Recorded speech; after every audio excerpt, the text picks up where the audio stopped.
그러니까 4월 19일입니다. 우파의 후보로서 홍준표 후보 그리고 조원진 후보 이 두 사람 도대체 언제나 뜰 수 있나? 이 부분 두고 이야기를 해볼까 합니다. 왜 홍준표 후보인가? 홍준표 후보는 우파의 선두주자고 조원진 후보는 왜 조원진 후보냐? 그것은 태극기 신당, 그렇게 태극기 애국신당, 새누리당 후보 이래가지고 제일 끝에 출사표를 썼기 때문에 과연 이 두 사람 가능성 잠재력이 있긴 있는 건가? 이걸 한번 살펴보고 또 있다면 어떻게 앞으로 진행될까? 이걸 보려고 그래요. 오늘 홍 후보 설명 그리고 조 후보 설명은 그 순서에 의의는 두지 마세요. 다만 홍 후보가 좀 앞장서고 조 후보는 출발이 늦었기 때문에 그 순차대로 설명한 것이기 때문에 오해 없어야 됩니다. 그리고 그 설명하기 전에 잠깐 언급 하나 할까 합니다. 심재철 국회 부의장이 있습니다. 자유한국당 소속이죠.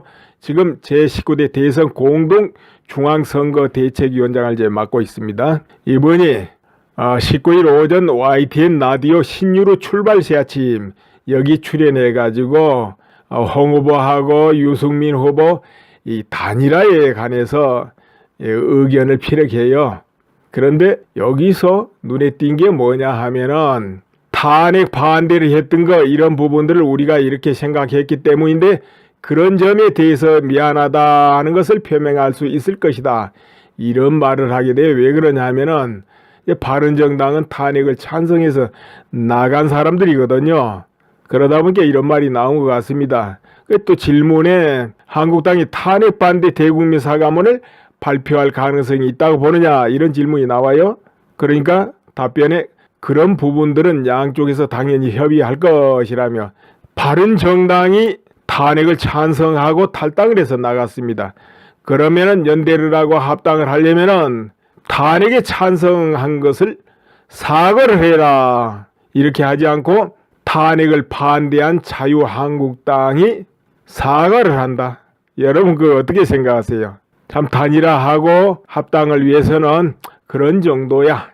이제 이런 뜻도 같은데요. 여러분 이 부분을 어떻게 생각하세요? 그리고 나경원 선대위원장 이제 이런 경우도 또 살펴보면 여러분이 아시는 겁니다. 사실 이 탄핵 사태가 이루어진 게 여러 가지가 결합되어 있었잖아요. 이런저런 모든 힘과 세력 사단이 모여서 탄핵이 이루어졌는데 그 중에 한 가지가 또 알고 보면 분권형 내각제를 하기 위한 그런 힘도 작용했거든요. 자, 이런 상황 속에서 진행되고 있는데 그렇다면은 지금까지 태극기를 높이 들고 그 엄동설안에 뛰어나온 모든 그 심정들은 무엇 때문이었겠는가? 결국은 잘못된 것을 바로잡자는 것이었는데 이제 지금 이 대선 전국 마당에서는 그 부분이냐 아니면은 그 부분을 성취하기 위해서 정권이 넘어간 것을 막기 위해서 어떤 이유를 대서든 단일화를 해야 되느냐 그러니까 우파가 결속을 해야 되느냐 국가를 위해서 이제 이런 부분이 지금 사실 첨예하게 충돌되고 있는 겁니다. 그렇죠? 어느 쪽에 서느냐에 따라서 이 형세가 분명해지는 겁니다. 이 부분에서 어떤 생각 듭니까? 저 자유한국당의 심재철 공동선대위원장도 나름대로 깊이 고심하고 걱정이 돼서 그런 말을 할 겁니다. 또 내부에 그런 분위기가 있겠죠. 뭔 걱정인가? 어떻게 하든지 단일화를 하지 않으면 정권이 넘어간다.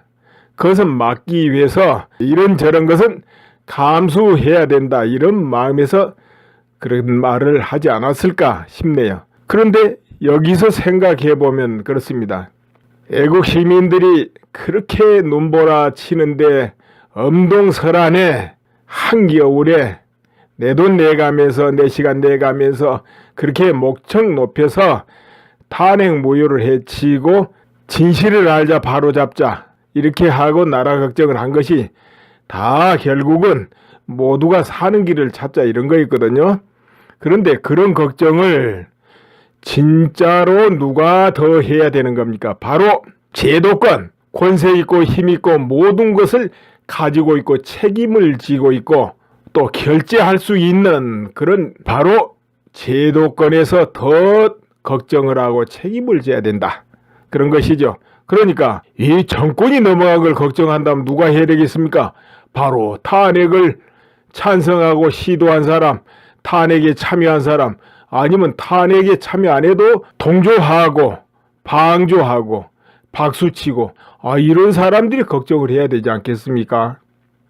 왜냐하면은 그렇지 않았으면은 왜 탄핵이 되었겠습니까?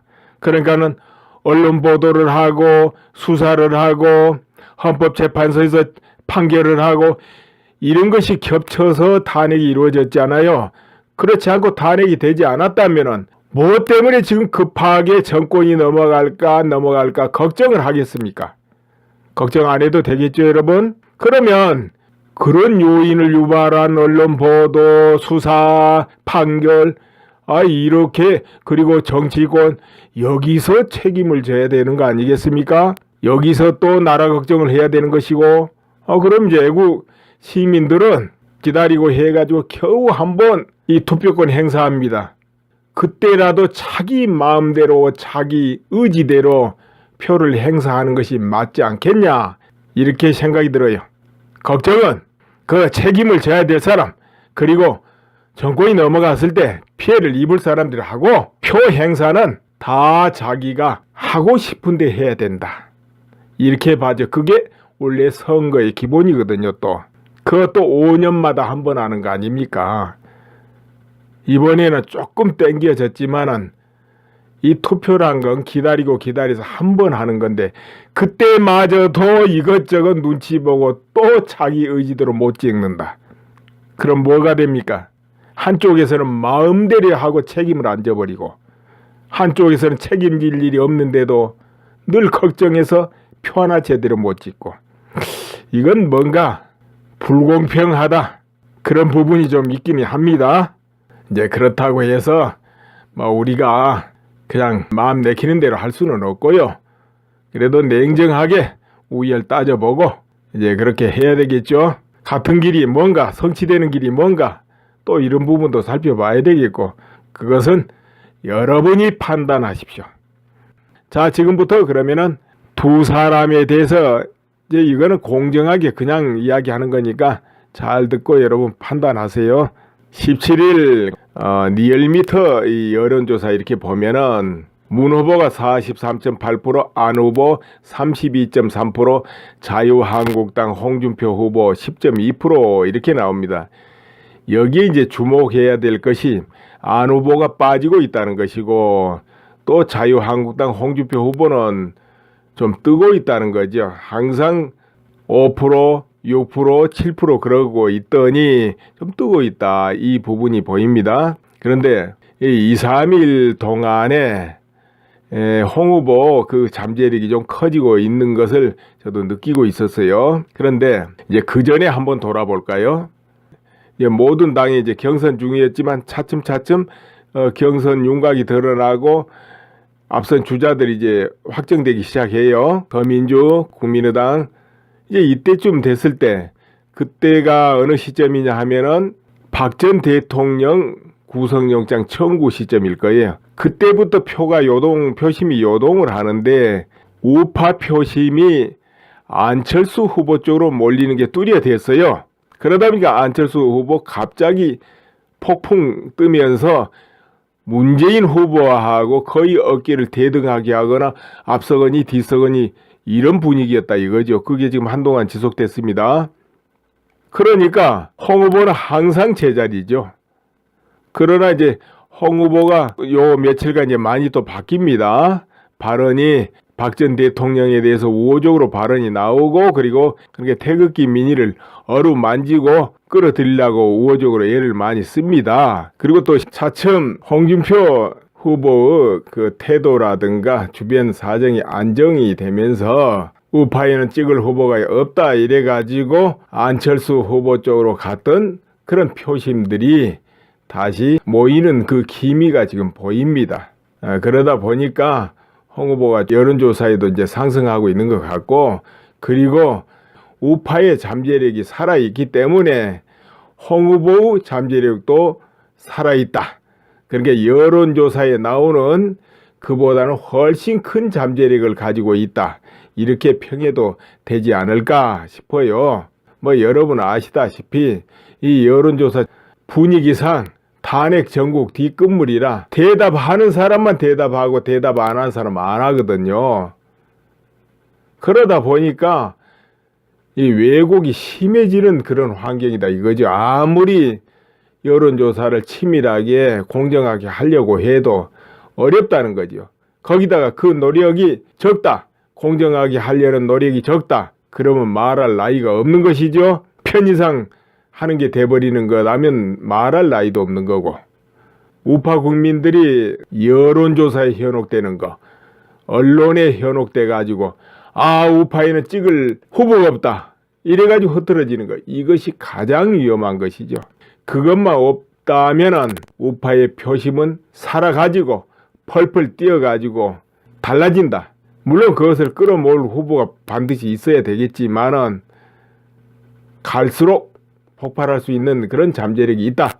이 말이 나왔으니까 한 가지 또 덧붙여야 되겠네요. 저 김대중 대통령이 당선됐을 때 그때 이해창, 이인재 이렇게 3파전이 이루어집니다. 그런데 그때 분위기 어땠는 줄 아십니까? 바로 김영삼 대통령 끝물에 뭐가 있었습니까? IMF죠. 참 나라가 엉망이 됐죠. IMF 처음 겪은 거라 충격적이었어요. 그 끝물이었기 때문에 절대적으로 바로 그 당시 여권이 불리했습니다.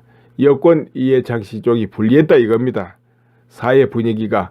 거기다가 이해창 씨, 이인재 이렇게 경선하다가 이거 불복을 하고 이인재 씨가 또 출마를 해버렸다 이거예요. 불복을 하고, 거기다가 이해창 씨는 또 아들 문제, 군대 면제됐는데 그게 뭐 잘 되니 못 되니 하면서 또 김대엽 등장하고 이러면서 막 난타를 당하고 이렇게 됐지 않습니까? 그렇게 되면은 표도 갈라졌겠다. 김대중 대통령이 어마어마하게 표가 앞서야 될 거 아닙니까? 그런데 겨우 39만 표 차로 이겼어요.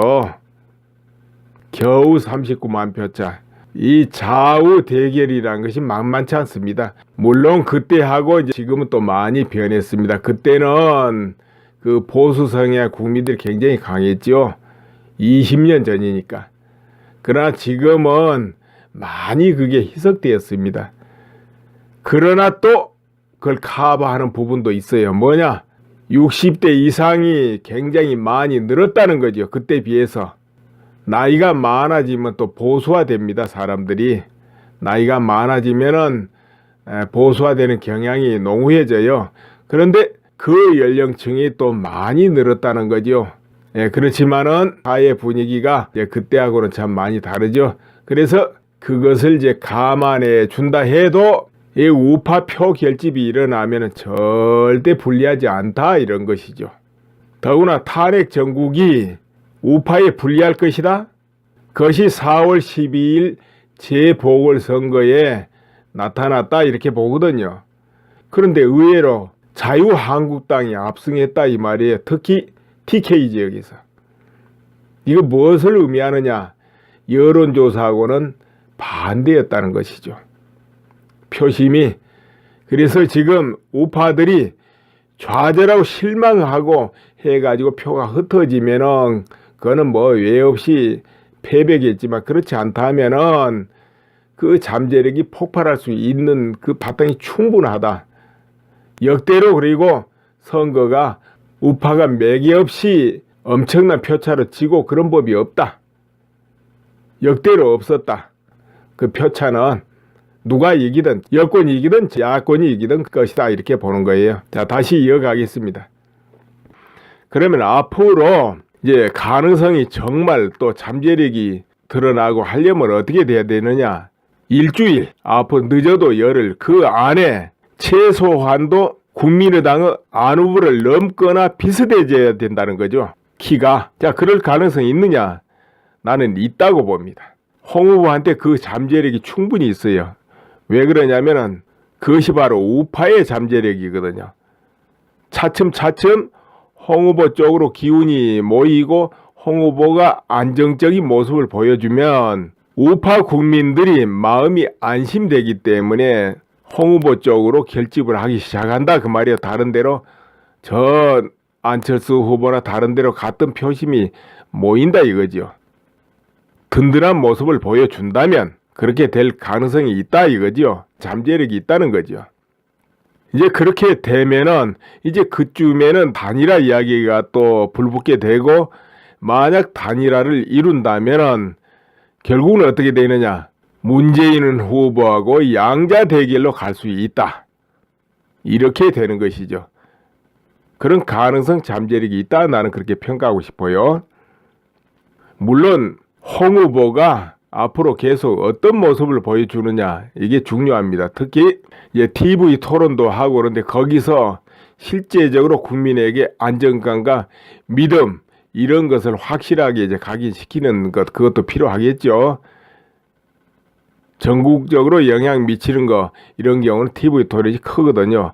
그리고 우파 국민들이 좌절해가지고 이번 대선에는 표 행사하지 않으리라, 이런 우파 국민들도 꽤나 있을 겁니다. 이 국민들이 떨쳐 일어나서 기어코 표를 찍어야 되겠구나, 이 마음을 이제 불러일으키는 것이 바로 홍 후보가 할 일이다.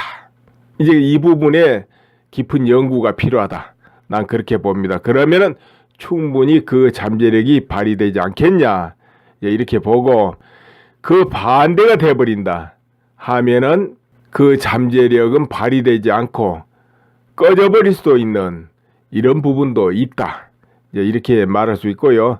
자, 그렇다면 이제 조원진 후보 한번 보겠습니다. 조원진 후보는 가능성이 없냐? 있어요. 거기도 이제 출발해 가지고 손해보고 들어가는 거지요. 출발이 늦고, 특히나 후발주자는 TV 토론 이런 걸 반드시 나가서 자기 실력을 보여줘야 되는데, 이 부분이 이제 엄청 아쉽게 되는 것이죠.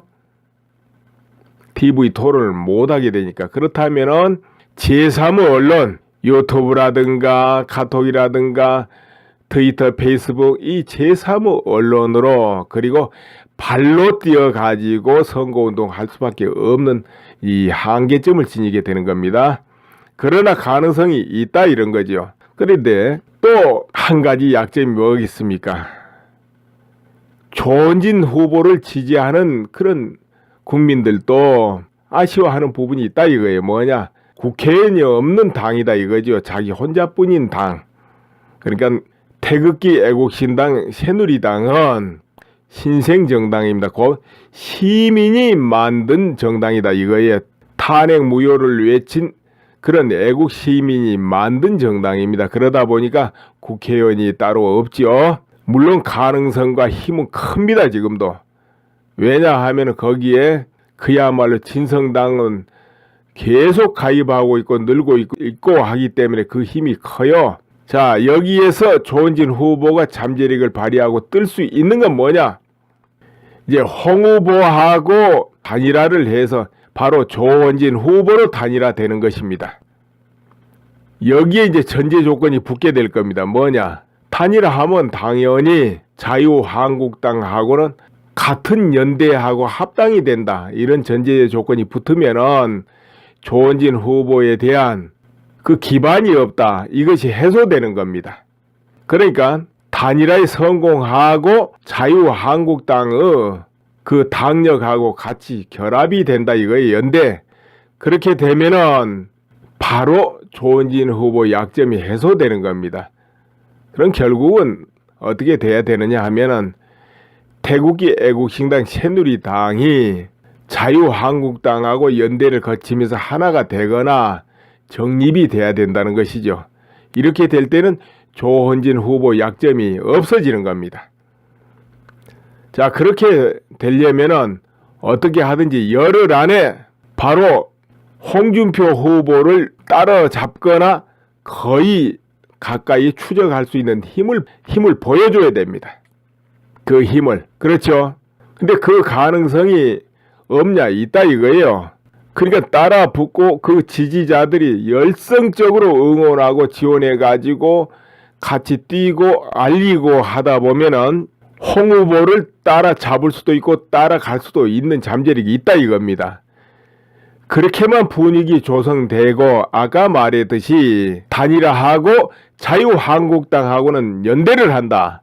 또는 그걸 거쳐서 정립을 해가지고 다시 새로운 애국정당으로 태어나게 하겠다. 이와 같이 안심하게 만들어주면은 현재 바로 이 순간에는 그 신생정당이나 국회의원들이 없고 그래도 표 결집이 충분하게 이루어질 수 있다 이거죠. 이제 그렇게 되면은 또 조원진 후보 말대로 저 문재인 후보하고 안철수 후보 이렇게 3파전 할 수 있는 것이죠. 아니면 양자 대결도 가능하다 이런 것이죠.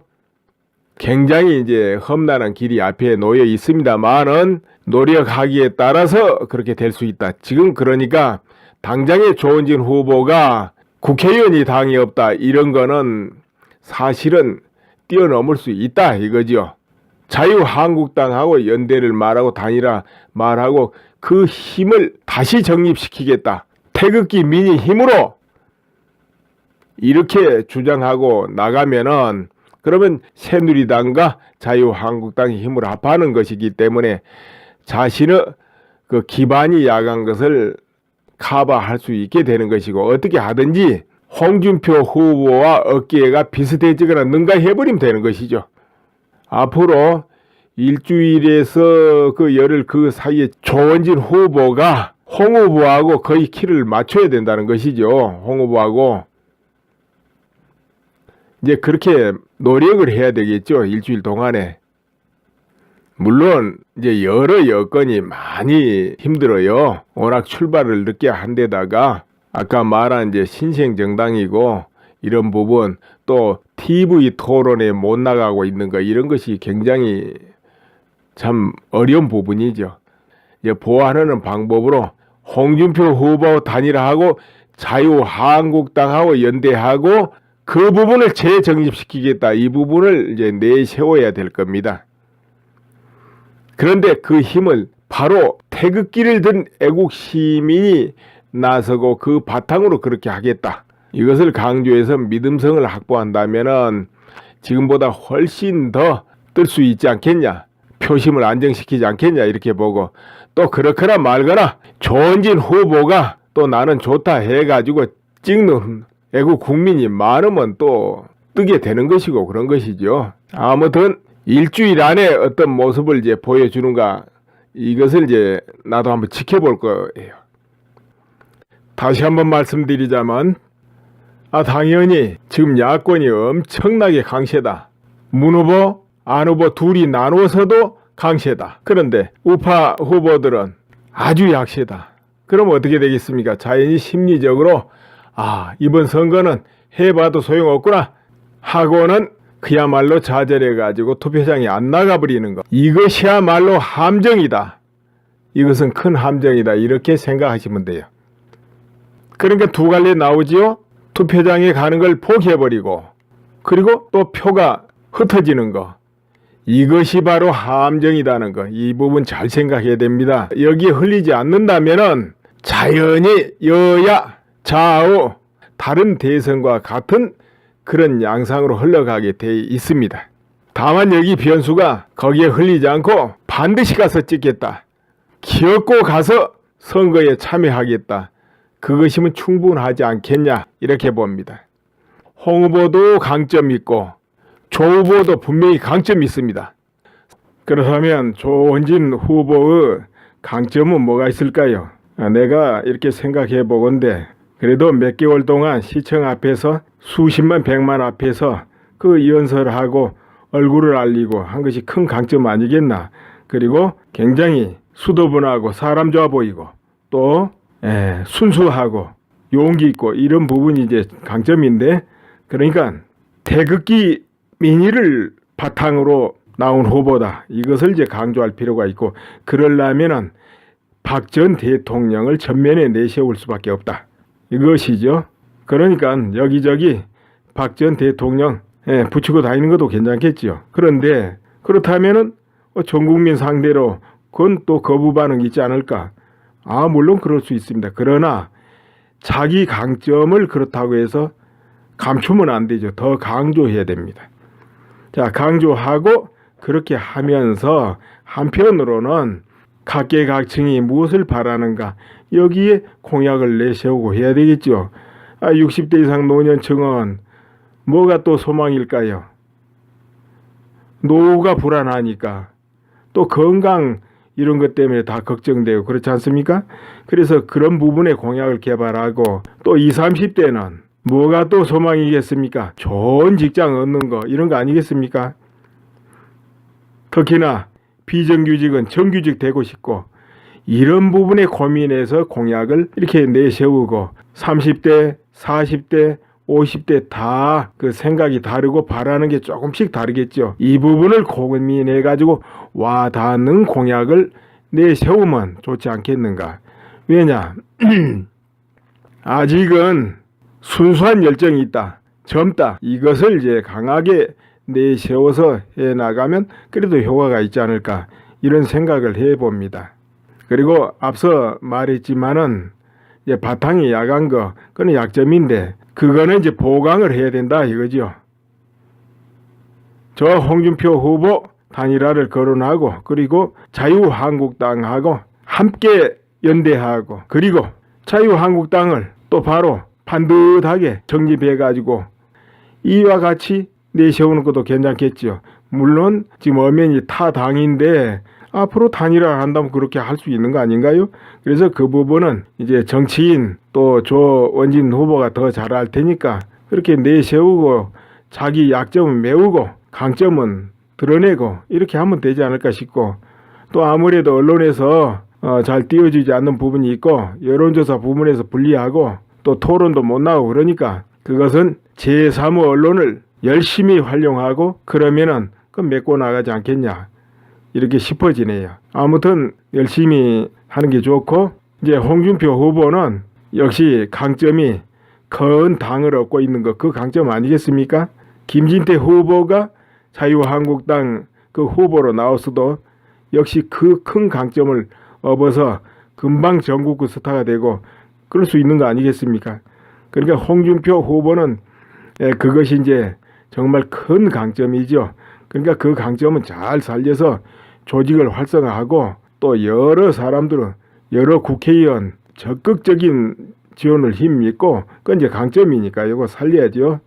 그렇게 하고 또 토론이라든가 그리고 안보 이런 부분에 또 큰 강점이 있으니까 그 부분 내세우고 그리고 우파를 결집시켜야 된다.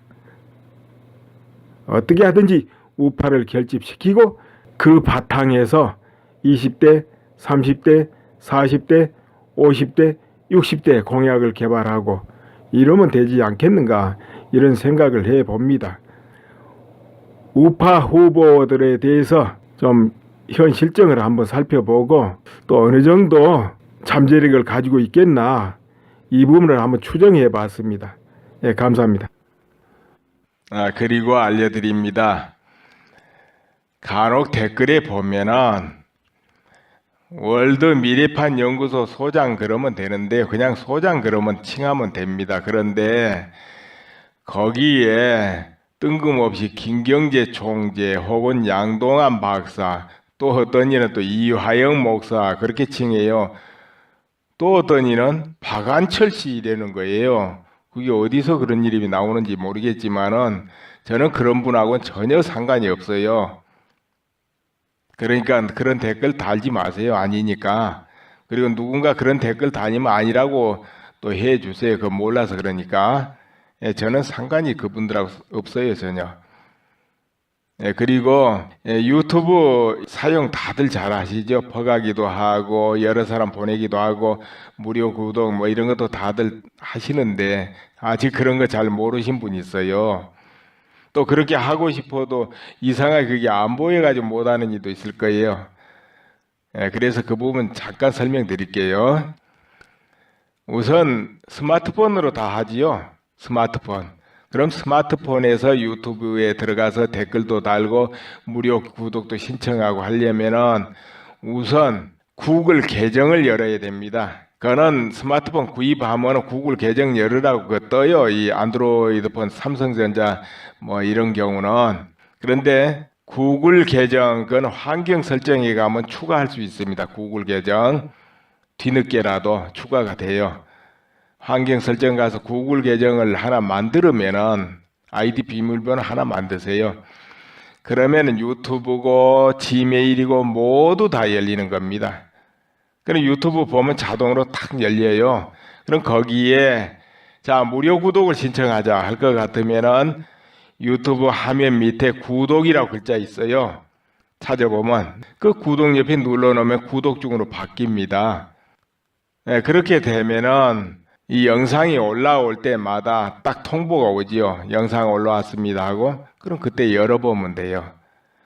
근데 통보가 안 온다. 그거 해놨는데 안 올 때는 그 유튜브 또 설정해 보면은 통보해주는 기능에 체크해 놓으면 됩니다. 유튜브 안에도 또 환경 설정하는 게 있어요.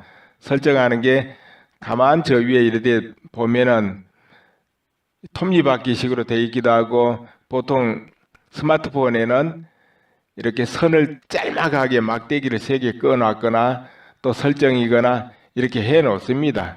그런 거 누르고 들어가면 그 안에 있어요.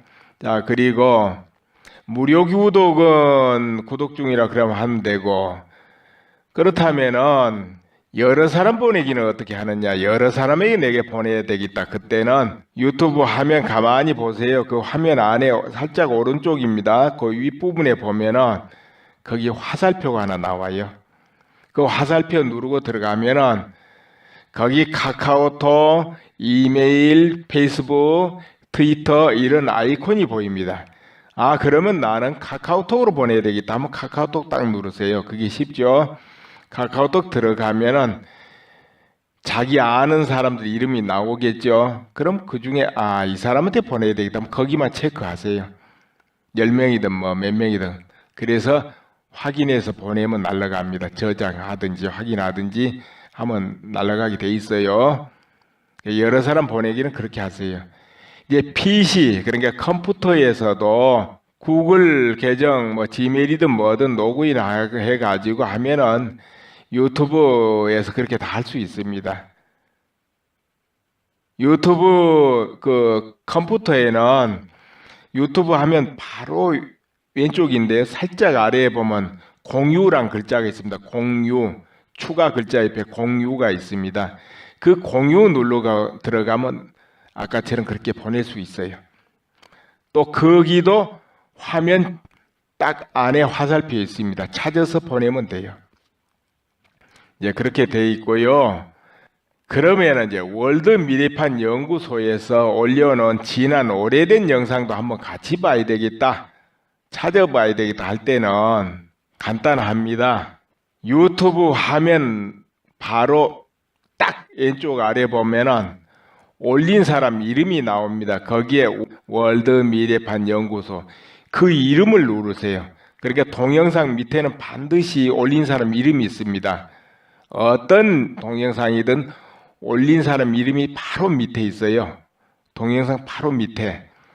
물론 그 유튜브 화면이 아니고 퍼간 화면에 그런 거 안 보여요. 유튜브 화면에는 그게 나옵니다. 유튜브 화면은 퍼가기 한 데는 그게 안 보여요. 그럼 퍼가기 한 데서도 유튜브 화면 들어오려면은 화면 딱 끄트머리 오른쪽 끄트머리 부분 이렇게 마우스로 대보면 거기 유튜브 아이콘이 보입니다. 빨간 색깔로 나타나요. 마우스 대면. 그럼 거기 딱 누르고 들어오면 이제 그때부터는 유튜브 화면으로 바뀌는 거예요. 퍼가기 한 것도. 거기는 나와요. 유튜브 화면에는 다 나옵니다. 그게. 근데 퍼가기 한 화면에는 원래 안 나와요. 뭐 무료 구독이니 월드 미래판 연구소니 아무것도 안 나와요. 그 아래 설명글도 안 나오고 퍼가기 화면은. 그런데 유튜브 화면으로 들어와야 보이는데 간단하다는 거죠. 그 화면 오른쪽 밑에 딱 마우스를 대보면 유튜브 아이콘이 보여요. 거기 누르고 들어오면 영상이 이제 유튜브 화면에서 보는 거죠. 아니 똑같은 그냥 PC든 스마트폰든 똑같이 그렇게 됩니다. 거기에 보면은 올린 사람 이름이 나와요. 월드 미래판 연구소. 그러니까 화면 왼쪽 아래에 있습니다. 그 월드 미래판 연구소 그 이름을 누르고 들어가세요. 그러면은 그 홈이 나옵니다. 그 홈 옆에 동영상 글자가 있어요. 거기 딱 누르면은 지금까지 올린 모든 영상이 거기 다 차례로 떠 있습니다. 거기서 과거 것도 볼 수 있습니다. 예, 그러하시면 되고요. 이제 영상을 보고 내용이 좋다 할 때는 좋아요 버튼을 누르세요. 그 좋아요는 그 화면 아래 손 모양 엄지손가락 위로 올라간 게 그게 좋아요거든요. 그거 눌러주면 좋아요가 올라갑니다. 예, 그렇게 눌러주고요. 여러 사람 보내기는 아까 설명드렸고 무료 구독도 설명드렸죠. 그리고 또 과거 거를 볼 때는 월드 미래판 연구소 그 글자를 누르고 들어가라 화면 아래. 그게 올린 사람 이름이거든요. 모든 유튜브 화면에 올린 사람 이름이 나옵니다. 밑에. 예, 그렇게 하면 되는데 또 유튜브 화면에만 그게 보인다는 말하고 이러면 되지 않겠는가 이런 생각을 해봅니다. 우파 후보들에 대해서 좀 현 실정을 한번 살펴보고 또 어느 정도 잠재력을 가지고 있겠나 이 부분을 한번 추정해 봤습니다. 예, 감사합니다. 그리고 알려드립니다. 간혹 댓글에 보면은 월드 미래판 연구소 소장 그러면 되는데 그냥 소장 그러면 칭하면 됩니다. 그런데 거기에 뜬금없이 김경재 총재 혹은 양동안 박사 또 어떤 이는 또 이화영 목사 그렇게 칭해요. 또 어떤 이는 박안철 씨 이라는 거예요. 그게 어디서 그런 이름이 나오는지 모르겠지만은 저는 그런 분하고는 전혀 상관이 없어요. 그러니까 그런 댓글 달지 마세요. 아니니까. 그리고 누군가 그런 댓글 다니면 아니라고 또 해주세요. 그거 몰라서 그러니까. 예, 저는 상관이 그분들하고 없어요. 전혀. 예, 그리고 유튜브 사용 다들 잘 아시죠? 퍼가기도 하고 여러 사람 보내기도 하고 무료 구독 뭐 이런 것도 다들 하시는데 아직 그런 거 잘 모르신 분이 있어요. 또 그렇게 하고 싶어도 이상하게 그게 안 보여가지고 못하는 이도 있을 거예요. 예, 그래서 그 부분 잠깐 설명드릴게요. 우선 스마트폰으로 다 하지요. 스마트폰. 그럼 스마트폰에서 유튜브에 들어가서 댓글도 달고 무료 구독도 신청하고 하려면은 우선 구글 계정을 열어야 됩니다. 그거는 스마트폰 구입하면 구글 계정 열으라고 그거 떠요. 이 안드로이드폰 삼성전자 뭐 이런 경우는. 그런데 구글 계정 그건 환경 설정에 가면 추가할 수 있습니다. 구글 계정 뒤늦게라도 추가가 돼요. 환경 설정 가서 구글 계정을 하나 만들면은 아이디 비밀번호 하나 만드세요. 그러면은 유튜브고 지메일이고 모두 다 열리는 겁니다. 그럼 유튜브 보면 자동으로 탁 열려요. 그럼 거기에 자 무료 구독을 신청하자 할 것 같으면은 유튜브 화면 밑에 구독이라고 글자 있어요. 찾아보면 그 구독 옆에 눌러놓으면 구독 중으로 바뀝니다. 네, 그렇게 되면은 이 영상이 올라올 때마다 딱 통보가 오지요. 영상 올라왔습니다 하고 그럼 그때 열어보면 돼요. 근데 통보가 안 온다. 그거 해놨는데 안 올 때는 그 유튜브 또 설정해 보면은 통보해주는 기능에 체크해 놓으면 됩니다. 유튜브 안에도 또 환경 설정하는 게 있어요. 설정하는 게 가만 저 위에 이렇게 보면은 톱니바퀴식으로 돼 있기도 하고 보통 걱정을 하겠습니까? 걱정 안 해도 되겠죠, 여러분? 그러면 그런 요인을 유발한 언론 보도, 수사, 판결, 이렇게 그리고 정치권 여기서 책임을 져야 되는 거 아니겠습니까? 여기서 또 나라 걱정을 해야 되는 것이고, 그럼 이제 애국 시민들은 기다리고 해가지고 겨우 한번 이 투표권 행사합니다.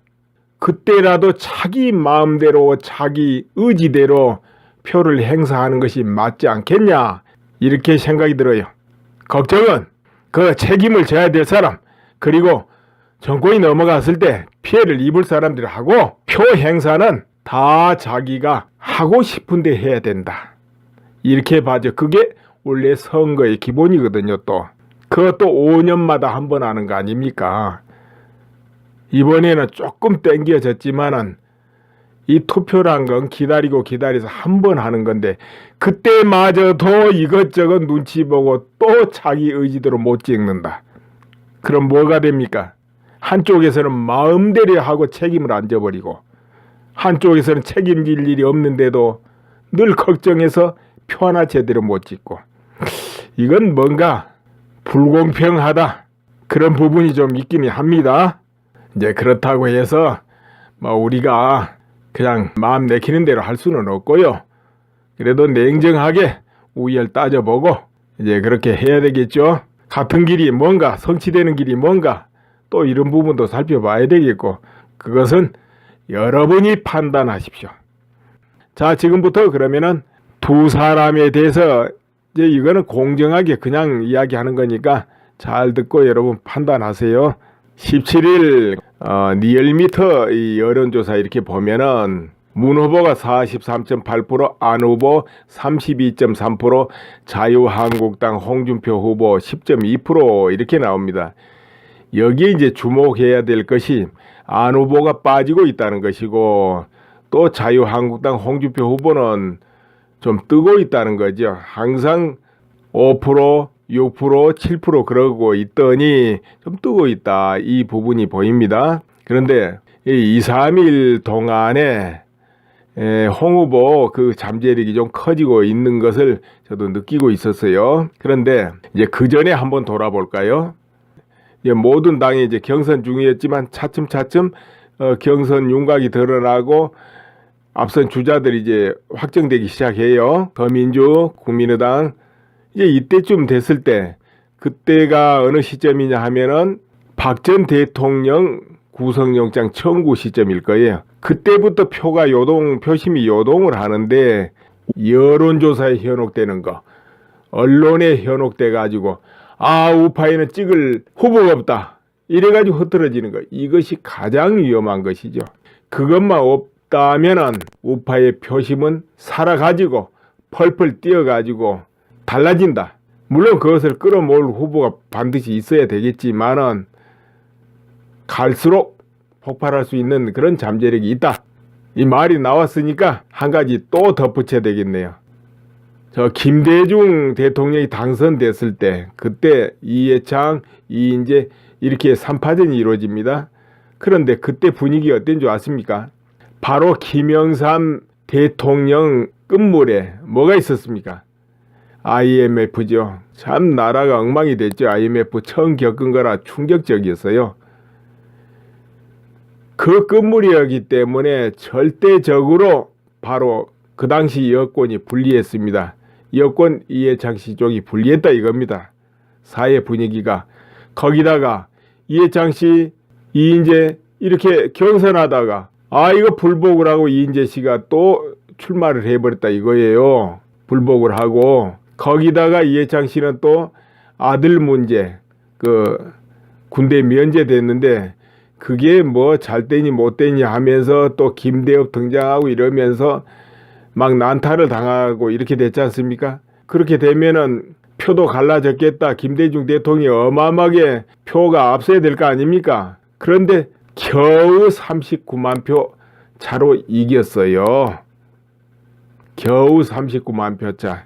이 좌우 대결이라는 것이 만만치 않습니다. 물론 그때하고 이제 지금은 또 많이 변했습니다. 그때는 그 보수 성향 국민들이 굉장히 강했죠.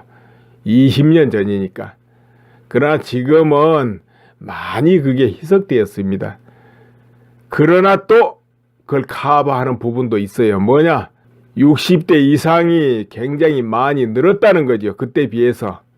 나이가 많아지면 또 보수화됩니다. 사람들이. 나이가 많아지면은 보수화되는 경향이 농후해져요. 그런데 그 연령층이 또 많이 늘었다는 거죠. 그렇지만은 사회 분위기가 그때하고는 참 많이 다르죠. 그래서 그것을 이제 감안해 준다 해도 이 우파 표 결집이 일어나면 절대 불리하지 않다 이런 것이죠. 더구나 탄핵 정국이 우파에 불리할 것이다. 그것이 4월 12일 재보궐선거에 나타났다 이렇게 보거든요. 그런데 의외로 자유한국당이 압승했다 이 말이에요. 특히 TK 지역에서. 이거 무엇을 의미하느냐? 이거 확보한다면은 지금보다 훨씬 더 뜰 수 있지 않겠냐? 표심을 안정시키지 않겠냐? 이렇게 보고 또 그렇거나 말거나 조원진 후보가 또 나는 좋다 해가지고 찍는 애국 국민이 많으면 또 뜨게 되는 것이고 그런 것이죠. 아무튼 일주일 안에 어떤 모습을 이제 보여주는가 이것을 이제 나도 한번 지켜볼 거예요. 다시 한번 말씀드리자면 당연히 지금 야권이 엄청나게 강세다. 문 후보, 안 후보 둘이 나누어서도 강세다. 그런데 우파 후보들은 아주 약세다. 그럼 어떻게 되겠습니까? 자연히 심리적으로 이번 선거는 해봐도 소용없구나 하고는 그야말로 좌절해가지고 투표장에 안 나가버리는 것. 이것이야말로 함정이다. 이것은 큰 함정이다. 이렇게 생각하시면 돼요. 그러니까 두 갈래 나오지요. 투표장에 가는 걸 포기해버리고 그리고 또 표가 흩어지는 거. 이것이 바로 함정이라는 거. 이 부분 잘 생각해야 됩니다. 여기에 흘리지 않는다면은 자연히 여야 좌우 다른 대선과 같은 그런 양상으로 흘러가게 돼 있습니다. 다만 여기 변수가 거기에 흘리지 않고 반드시 가서 찍겠다. 기어코 가서 선거에 참여하겠다. 그것이면 충분하지 않겠냐 이렇게 봅니다. 홍 후보도 강점 있고 조 후보도 분명히 강점이 있습니다. 그렇다면 조원진 후보의 강점은 뭐가 있을까요? 내가 이렇게 생각해 보건대 그래도 몇 개월 동안 시청 앞에서 수십만 백만 앞에서 그 연설하고 얼굴을 알리고 한 것이 큰 강점 아니겠나.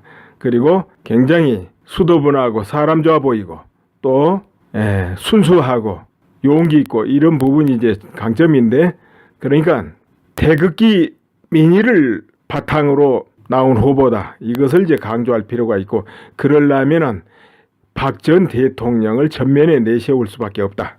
이것이죠.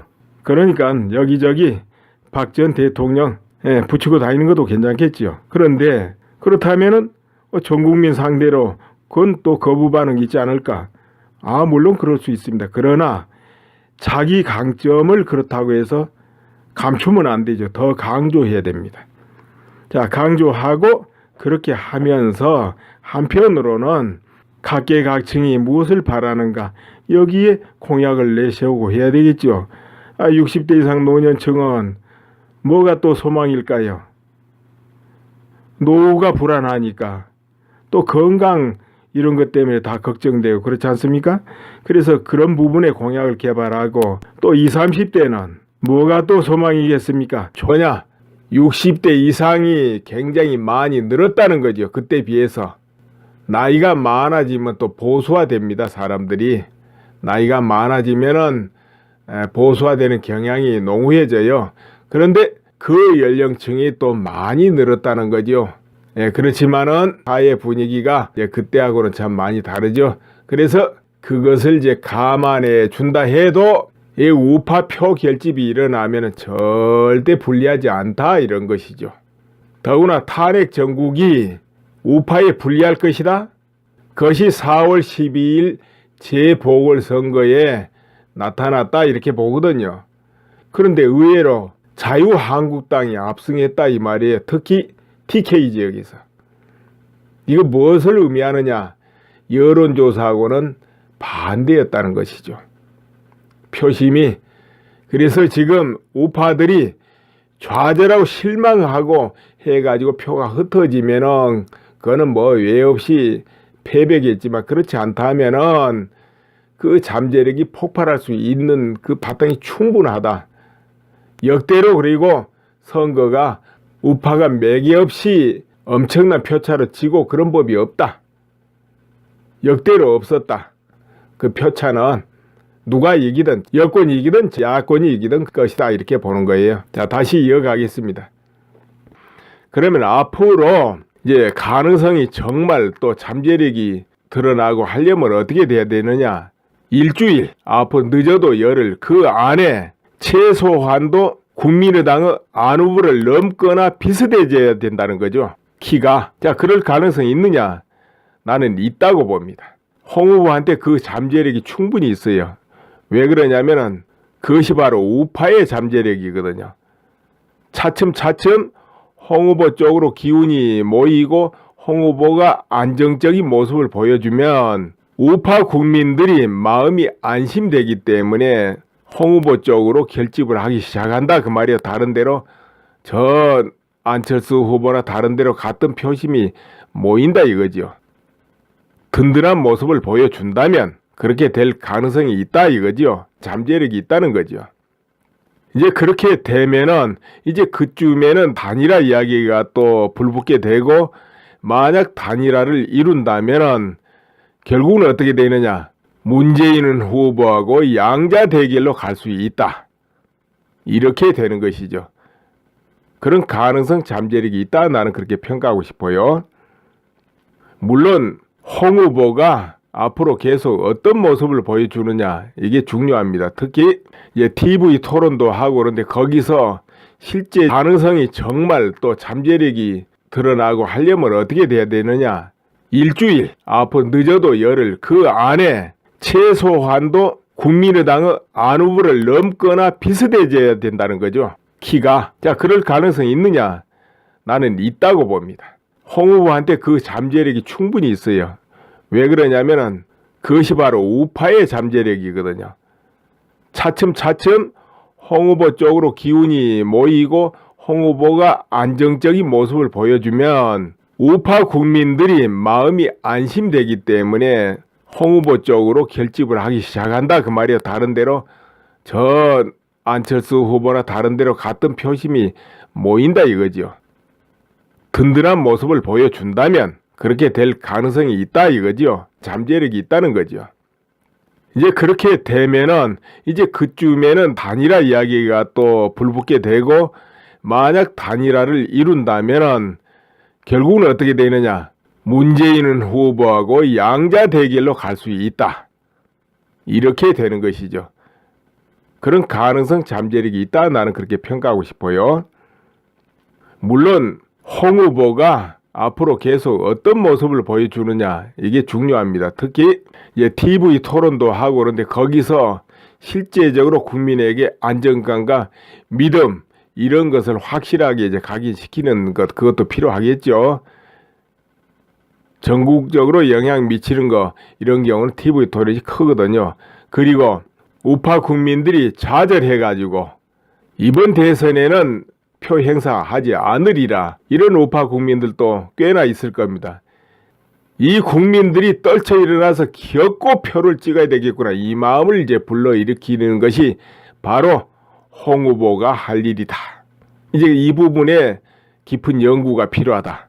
난 그렇게 봅니다. 그러면은 충분히 그 잠재력이 발휘되지 않겠냐 이렇게 보고 그 반대가 돼버린다 하면은 그 잠재력은 발휘되지 않고 꺼져버릴 수도 있는 이런 부분도 있다. 이렇게 말할 수 있고요. 자, 그렇다면 이제 조원진 후보 한번 보겠습니다. 조원진 후보는 가능성이 없냐? 있어요, 거기도. 이제 출발해가지고 손해보고 들어가는 거지요. 출발이 늦고 특히나 후발주자는 TV 토론 이런 걸 반드시 나가서 자기 실력을 보여줘야 되는데 이 부분이 이제 엄청 아쉽게 되는 것이죠. TV 토론을 못하게 되니까. 그렇다면은 제3의 언론, 유튜브라든가 카톡이라든가 트위터, 페이스북 이 제3의 언론으로 그리고 발로 뛰어가지고 표를 찍어야 되겠구나. 이 마음을 이제 불러일으키는 것이 바로 홍 후보가 할 일이다. 이제 이 부분에 깊은 연구가 필요하다. 난 그렇게 봅니다. 그러면은 충분히 그 잠재력이 발휘되지 않겠냐 이렇게 보고 그 반대가 돼버린다 하면은 그 잠재력은 발휘되지 않고 꺼져버릴 수도 있는 이런 부분도 있다 이렇게 말할 수 있고요. 자, 그렇다면 이제 조원진 후보 한번 보겠습니다. 조원진 후보는 가능성이 없냐? 있어요, 거기도. 이제 출발해가지고 손해보고 들어가는 거지요. 출발이 늦고, 특히나 후발주자는 TV 토론 이런 걸 반드시 나가서 자기 실력을 보여줘야 되는데, 이 부분이 이제 엄청 아쉽게 되는 것이죠.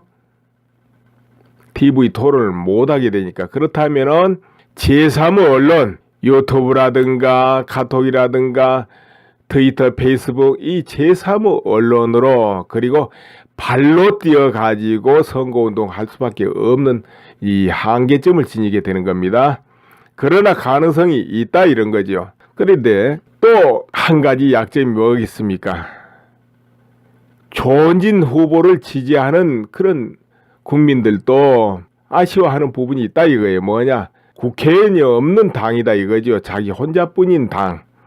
그러니까 태극기 애국신당 새누리당은 신생정당입니다. 곧 시민이 만든 정당이다 이거예요. 탄핵 무효를 외친 그런 애국 시민이 만든 정당입니다. 그러다 보니까 국회의원이 따로 없죠. 물론 가능성과 힘은 큽니다. 지금도. 왜냐하면 거기에 그야말로 진성당은 계속 가입하고 있고 늘고 있고 하기 때문에 그 힘이 커요. 자, 여기에서 조원진 후보가 잠재력을 발휘하고 뜰 수 있는 건 뭐냐?